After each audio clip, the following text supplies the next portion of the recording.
Good morning and hello. It's the Sabbath, and I thought I'd make a video. It's going to be a slightly fist waving, jumping up and down video at YouTube on the one hand, but the rest of it will be very mellow and Sabbath-like. Um, yeah. So I'm smoking a pipe made by Four Astleys. I don't know whether you can see the A logo there. By Dunhill. It's a Rhodesian, but of a kind of a freehand kind of nature, I think. As I say, it was made by Dunhill. It's a lovely pipe. I bought it brand new, and from I watch my videos, but just to make sure, check that everything's working right, and my head's in the thing, and that's the thing. And I didn't notice last week. I was about to tell you about the James Upshaw where I bought the pipe that retailed for 180, but I got that. I didn't pay that for it. I paid about 60 quid in total with the postage and packing and everything. But it was brand new, unsmoked, and I've got it. James Upshaw have a website on eBay, site on eBay, and they sell some pipes straight to buy, and then they have a few up for auction. To be honest with you, the last few months, I've not really been looking at the site much because for the last 6 or more months I haven't bought a pipe or been really that interested in pipes due to the fact I was having a great deal of trouble smoking them. It's a very good site. It's on eBay UK, so it'll be co.uk. And it's a very good site. You can pick up. They've got a lot of Dunhills on there at the moment. One of which is from 1925, which is actually in excellent condition. I have to say, people think, oh well, it's very old, it must be terrible. I've got pipes made in the 1880s, which are in absolutely brilliant nick, really good nick. I've got a little one. It'll be, I guess, about a Group 1 or 2 Dunhill size, made for W.H. Carrington's in Manchester. And I think the guy just smoked it until there was so much cake in there, he just put it back in its little box and put it away. And so all the silver work is absolutely crisp for the hallmarks, which are 1888. And the pipe itself is fine. I sent it off to Dr. Pipe, the guy that runs Northern Briars on his little narrow boat, and he reamed it for me and gave it a bit of a wash and brush up. And the pipe's in excellent order and great for smoking little flakes, which is what I smoke in it. Yeah, so James Upshaw on eBay, but on the British United Kingdom's version of eBay. So yeah, so it's a lovely pipe to smoke, as I say, made by Dunhills for them, and I would imagine in the 1980s. I lost all my info on my pipes. I used to keep a record especially when I bought them online, on my laptop of all the info when it was made, if it was known, what was basically known about the pipe, so for future reference. And sadly, I lost all that, but I do. I roughly remember the things like who made them. But anyway, so yeah, it's a very nice pipe to smoke. It's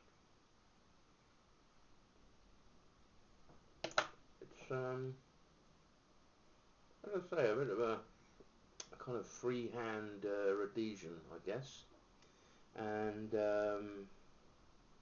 lovely grain and bird's eyes on it. It's a nice pipe, very nice pipe.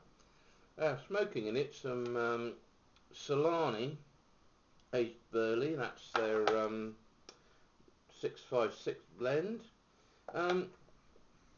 I've been smoking it straight. I wonder whether some of you out there might mix it with something. It's got a kind of smoky, fruity flavour to it in the smoke. I rather like it. It's a tin. I'm wading my way through a backlog of tobacco because I just had an absolute cupboard full, and decided that a good way to save a bit of money on because I get through about 3 ounces of tobacco a week, I guess, which was what, about 15, 16, probably a little more now, pounds Mm, yeah, probably. Yeah, about that anyway. Um, so you know, I thought, well, as a way of saving a bit of money over the next few months, and it will be months, I'll just smoke some of the backlog. I still pick up a couple of ounces of my, or an ounce or so every couple of weeks of my favourite Virginia Perique Vapor that is a blend that's uh, was blended by the tobacconist himself, and I rather like it. Clive, that is at White's in Southampton. So yeah, so I've been smoking through the backlog, but I had this. It was an open tin, and the flake had had dried out really. So what I did was I put it in my humidor for I don't know, 4 or 5 days. And some of the top flakes had started to get a little more manageable and some life back in them. But to be honest with you, and I've found this with flakes in the past, I put flakes in the humidor, it just doesn't cut the mustard. So what I did, and what I've done previously, is I got a Kilner jar, broke the flake up, and then I've got a steel egg cup. I put some cotton wool in the bottom of the egg cup, give it a good squirt of humidor liquid fluid, and now also somebody was telling me about, anyway, it doesn't matter. You can get special water, and I can't remember at the moment, so I'm not going to tell you because it won't be a completely, full tip. uh, so anyway, so I broke the flake up, and as I say, a couple of it is getting a bit moist, but most of it's still very, very dry. It's like in a lump. Broke it up, and then little steel egg cup, cotton wool, humidor fluid, sealed the Kilner jar, left it for a couple of 3 days, no, maybe just 2 days. Went back to check it, and the tobacco was in great shape again. So I've been smoking that, very nice. Haven't what else have I been smoking? That's about it really. I've just been finishing off that Condor, and I opened another little jar of mystery aromatic. I'm not an aromatic smoker. I like some of the kind of Danish style aromatics, which are very, very lightly cased and quite pleasant. Very rarely, but the stronger ones. I used to be very much an aromatic smoker, and gradually have become a fan of vapors and Virginias in general, and but I smoke other stuff. I smoke English blends and all sorts, but for my sort of mainstay of smoking, Virginia and Virginia Periques really, but trying everything around. So anyway, so the mystery aromatic. Unfortunately, I think I told you in my last video, what I foolishly did when I was decanting these aromatics into containers was I didn't label what they were, so they're all kind of mystery aromatics, which is makes life more exciting. So anyway, now on to the ranty bit of this video.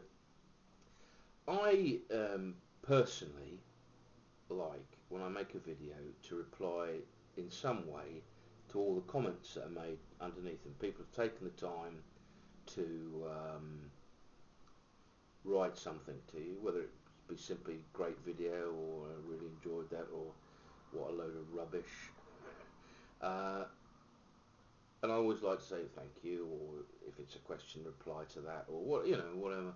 But I don't know whether this is happening to anybody else, and if it is, can they tell? I'd like to know. Also, if it has happened to somebody in the past, and there is a solution to that problem, I'm not very technically minded. I hate computers. As some of you will know, many years ago when I went under the YouTube handle of Gearing One, I used to just use a webcam. The lip syncing never worked. A lot of people kindly told me solutions, but I just cannot work these things out. But anyway, then I finally got a camera, which solved that problem. So anyway, this is the problem. I'm getting there. Dear oh dear, what a long and winding road. Posting comments, like to reply to them. Anyway, so I go to my comments, start making replies, post the first one, move down, and I can't seem to, the reply box doesn't come up anymore. So it's a question of having to keep clicking out of the thing, going back to it, And what I've ended up doing is doing that is that I've actually wrote a comment, clicked out, then forgot to, and it's just a complete and utter nuisance. Not the writing of the comments, but just simply the mechanics of having to keep going in and out and in and out. Uh, you know, I have a kind of enlightenment view of the progress of history, that we are always, in a sense, improving in technology and so on and so forth.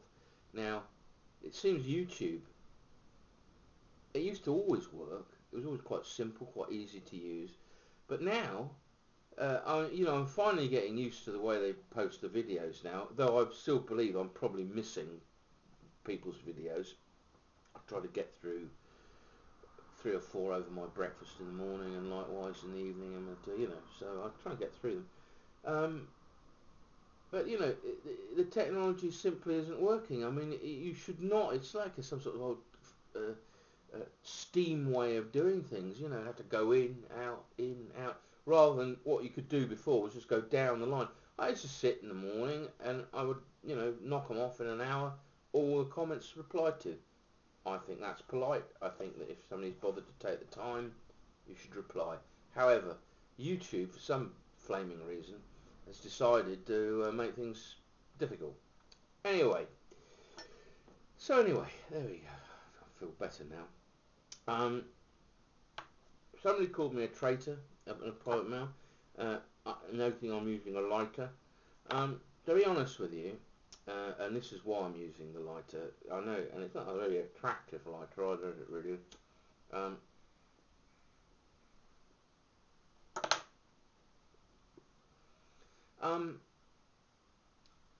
I've developed arthritis in my good hand, and to be honest with you, manipulating a matchbox and lighting them has become really difficult. So I've had to move on to the lighter. It was never easy lighting matches one-handed and lighting a pipe, especially on the hoof. I could do it, but I just decided finally, for convenience, to use a lighter. So that I'm a bit of an old traditionalist. I prefer to use matches, but needs must as the devil drives, as the old saying goes. So yeah. So anyway, finally, I bought 20 things of these Scroof extra stuff, snooze portions, and I'm still wading through those. So that's the snooze update. I have ordered actually from America a large, to quote a video on YouTube, a big ass green can of dip. Well, it's not a can, it's a tub. It's massive, of Stoker's wintergreen. But I wanted to try it. This chap Oversold One made a video about his big ass green can of dip, and it is one of the funniest things I've ever seen. And I was sorely tempted, so anyway I ordered that. Snuff wise, I've had a bit of a cold, so I've been on the old Hedges L260, which is a very, very pleasant snuff. Used to be made in Birmingham to a recipe invented by a doctor. I now believe it is made by Wilson's of Sharrow, and to that recipe. There used to be other Hedges snuffs, but they don't make them anymore. The L260's got a very heavy kind of menthol camphor hit, and is a prince amongst snuffs. So anyway, I hope you all have a good week. I shall be hopefully seeing the Professor on Thursday for the first time to do a couple of beer reviews, and obviously smokeless tobacco reviews. So anyway, I hope somebody can help me with my comment boxes and how that works now. Good to talk to you all. Cheers.